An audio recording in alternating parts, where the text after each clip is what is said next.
कहते हैं कि the rectangle is cut on it's 4 vertices such that the resulting figure is a regular octagon. What is the side of the octagon. देखिए question समझाते हैं। ये हमारे सामने एक रेक्टेंगल हो गया, और आप इसे काटना चाहते हो, ठीक है, आप इसे काटना चाह रहे हो, इस तरह से कुछ कट गया। अब देखो ना, हमारे सामने एक ऑक्टागन बन गया है। ये फिगर हमारे सामने कैसा फिगर है, ऑक्टागन वाला फिगर है। ये वाली चीज़ें हमारा क्या है, एक ऑक्टागन फिगर है।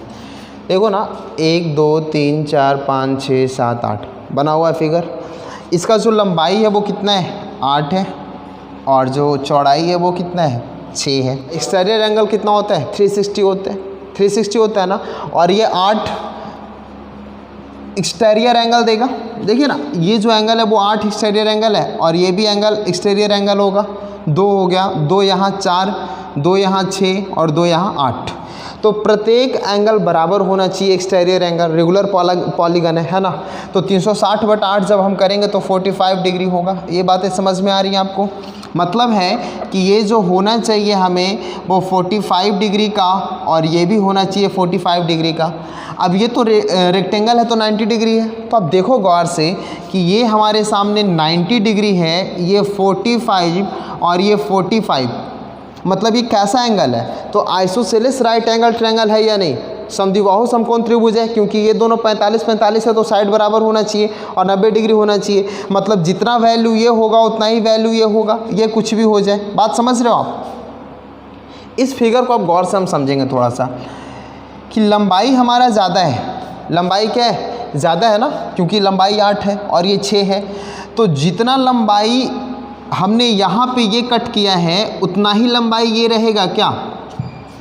फिर से समझना है बात को कि जितना लंबाई ये है उतना ही लंबाई ये रखेंगे तो रेगुलर ऑक्टागन बनेगा, नहीं बन पाएगा, क्योंकि यहाँ पे इसकी लंबाई कम हो जाएगी और यहाँ पे इसकी लंबाई ज़्यादा हो जाएगी।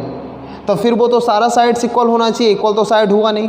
तो इसी कारण हम कहते हैं कि फिगर गलत है, लेकिन फिर भी इस क्वेश्चन को करना है, आपके मेंस में पूछा हुआ है तो हम करेंगे। कैसे करेंगे वो भी सिखाते हैं आपको, और तुरंत कैसे करेंगे वो भी सिखाएंगे।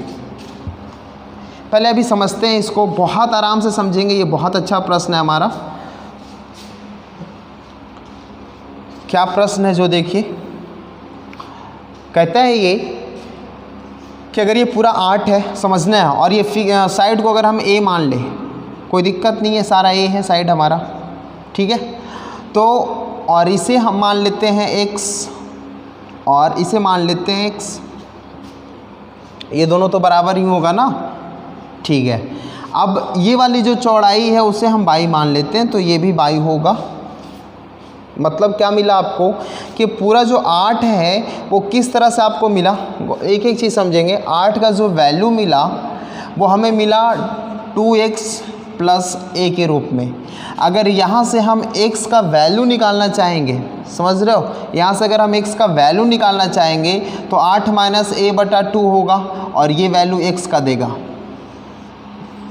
सेम चीज़ अगर हम चौड़ाई की बात करेंगे तो 6 का जो वैल्यू है वो 2y + a के बराबर है। यहाँ से अगर हम y का वैल्यू निकालना चाहेंगे तो 6 - a/2 होगा। देखो ना, हम क्या क्या निकाले हैं, x और y का हम वैल्यू निकाल चुके हैं। अब जब हम इसकी बात करते हैं, ये तो x भी है ना, अगर ये x है तो ये भी x होगा, ये 90 डिग्री है। तो देखिए ये राइट एंगल ट्रायंगल बन रहा है कॉर्नर पे। राइट एंगल ट्रायंगल का मतलब ही होता है x का स्क्वायर + y का स्क्वायर बराबर a का स्क्वायर। ये पढ़े हो आप, पाइथागोरस पढ़े हो ना। अब x का वैल्यू और y का वैल्यू यहाँ रखेंगे, बिल्कुल आसान हो जाएगा। बिल्कुल देखो आप अच्छे से। अब x का वैल्यू जब यहाँ से हमने रखा तो 8 - a/2 का स्क्वायर प्लस 6 - a/2 का स्क्वायर। इतना बड़ा बिल्कुल नहीं करना है। अब देखो कितना आसानी से आपको मिलने वाला है। अब देखो यहाँ a यहाँ भी, a यहाँ भी, a यहाँ भी, आराम से अब सॉल्व करके a का वैल्यू निकाल पाओगे आप। यानी जो भी आप इसको सॉल्व करके आगे बढ़ते जाओगे तो a का मान आपको निकल जाएगा, और वही ऑक्टागन का साइड होगा। निकाल देते हैं, बहुत आसान है। कैसे सॉल्व करना है देखिएगा। 8 का square 64a, 16a plus 36 + a का स्क्वायर -12 है। नीचे 4 और 4 मिलेगा, हम यहाँ भेज देते हैं 4a² का, ठीक है। अब ए स्क्वायर और ए स्क्वायर आपको 2a स्क्वायर देगा, इधर घटाएंगे तो हमें मिलेगा 2a का स्क्वायर। यहाँ तक ठीक हुई हो गया बात। ये 36 है और ये 64 है, टोटल कितना होगा 100 होगा। अच्छा अभी उसको उधर रखते हैं ना, अभी उसको उधर रखते हैं, आप यहाँ तक समझो। 36 + 64 कितना होगा 100 होगा, और -16 है और -12 है, मतलब माइनस का 28a यही होगा। और ठीक है, अब आप बताओ यहाँ से कि a का स्क्वायर जो होगा वो प्लस का 14a और माइनस का 15 बराबर 0 होगा। ये आपको रिजल्ट मिला क्वाड्रेटिक इक्वेशंस के फॉर्म में। अब यहाँ से a का वैल्यू निकालना है। a का वैल्यू आपको किस फार्मूला से, -b + √b² - 4ac और बटा 2a, ये श्रीधराचार्य सूत्र आपको पता है। यहाँ से हम a का वैल्यू निकाल लेंगे तो -b के जगह पे कितना है -14 है, प्लस स्क्वायर रूट ऑफ, देखिए b² कहने का मतलब 14 का स्क्वायर 196 माइनस 4ac मतलब 50 × 4 यानी प्लस का 200, क्योंकि माइनस पहले से है और माइनस में c हमारा है तो प्लस का 200 होगा 524 और बटा 2a का मतलब 2। ये देखिए -14 प्लस माइनस ये जो हो गया हमारा वो हो गया 396 हुआ और बटा 2 हुआ। अब आप देखो यहाँ से 11 × 33 और 11 × 66 यानी ये 36 गुना लिखा हुआ है। इसको ऊपर देखें, ये माइनस का 14 प्लस माइनस ये जो लिखा हुआ है वो 36 गुना 11 लिखा हुआ है, 36 गुना 11 लिखा हुआ है और बटा 2 हो गया, यानी -14 प्लस माइनस ये हो गया हमारा 6√11, 36 का 6 और बटा 2, यानी माइनस वाले को हम छोड़ देते हैं, प्लस वाले को लेते हैं तो 3√11 - 7, क्योंकि 14 बटा 2 हमारा 7 देगा। 3√11 - 7 ये पहला नंबर ऑप्शन था और आप बहुत आसानी से निकाल पाए। ये थोड़ा सा ठीक है, आप कैलकुलेशन करना पड़ा आपको, इतना लंबा था, आप इसको सॉल्व करके आप आसानी से आंसर कर ले। ये चीज़ें समझ गए क्या सारे लोग? कहाँ दिक्कत हुई समझने में? बिल्कुल आसान था, एक एक चीज़ करके हमने समझाने की कोशिश किया और आपको आंसर्स मिल चुका है। पहला नंबर ऑप्शन आपका ये आंसर था। देखिए आपको इतना बड़ा थोड़ी ना करना है एग्ज़ाम में, अगर आप ऐसे करने बैठ गए तब तो बहुत मुश्किल होगी, थोड़ा अपना दिमाग भी लगाना है। हटा दें इसे, देखो स्क्रीनशॉट लेना आप ले सकते हो, बहुत अच्छा प्रश्न था ये हमारा।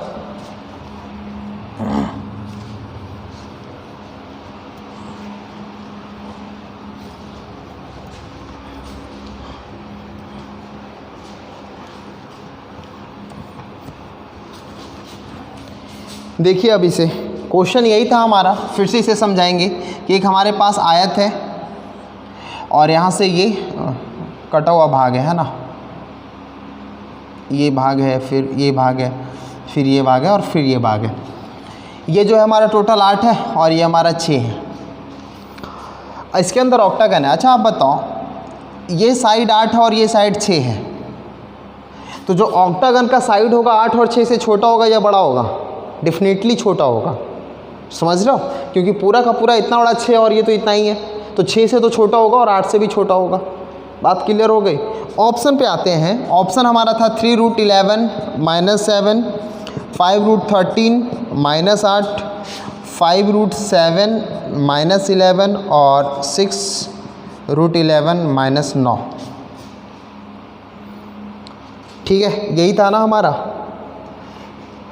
देखिए गौर से, यहाँ पे जब गौर से हम देखेंगे तो √11 क्या कहता है, कितना वैल्यू देगा? लगभग 3 के आसपास, सोच लो ऐसे कि लगभग 3 के आसपास देगा। तो 6 × 18, वैसे 3 से ज़्यादा ही देगा ये, है ना? तो 6 × 18, 18 में से 9 गया 9, 8 और 6 से छोटा चाहिए ना, ये ऑप्शन नहीं होगा आपका। बात समझ रहे हो हम क्या कहें? कि ऑप्शन चेक करना है कि किसका वैल्यू 8 और 6 से लगभग छोटा आएगा। अब आप बताओ, यहाँ पे आते हैं हम, ये देखो √7 है, √7 कितना देगा? 25 कितना होता है? 625 और 26 27 729 26 2.6। अच्छा ये 5 नहीं है, 4 है, सॉरी। यहाँ से ये देखो आप, तो अगर हम इसको मानते हैं 2.6 के आसपास भी, 2.6 के आसपास भी अगर इसको हम मानते हैं तो पता है ये वैल्यू निगेटिव आ जाएगा। 5 नहीं था, 4 था, ये वैल्यू क्या आ जाएगा? निगेटिव आ जाएगा, जो कि बिल्कुल गलत है।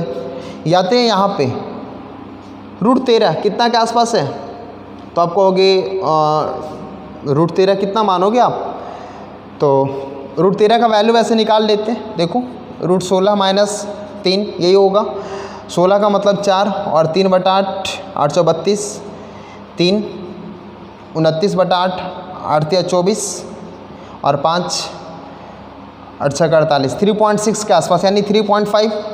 तो जब हम 3.5 करेंगे और 5 करेंगे तो 25 और 5 दिया 15 यानी 17.5 में से 8 गया, कितना होगा 8 8 16। ये देख रहे हो 8.5 से भी आगे जा रहा है, ये चीज़ें 8.5 से भी आसपास जा रहा है, तो फिर 8 और 6 का ये वैल्यू नहीं होगा। अब इसको चेक करते हैं 3.11 का, 11 का वैल्यू कितना होता है, आप कहोगे सर 9 + 2 होता है यानी 3 + 2/6 होगा यानी 3.3 होता है, यानी 3.3 के आसपास वैल्यू जा रहा है, यानी 3.3 यानी आप 3 के अप्रॉक्स मान लो, तो 3 × 9 में से 7 गया 2। ये एक वैल्यू दिख रहा है हमें जो सही उत्तर दे रहा है, जो 8 और 6 से छोटा है और बिल्कुल निगेटिव के नज़दीक नहीं है, समझ रहे हो, तो मात्र हमारा पहला नंबर ऑप्शन होगा जो सही होगा। तो आप यहाँ से भी इस प्रश्न को सॉल्व कर सकते थे।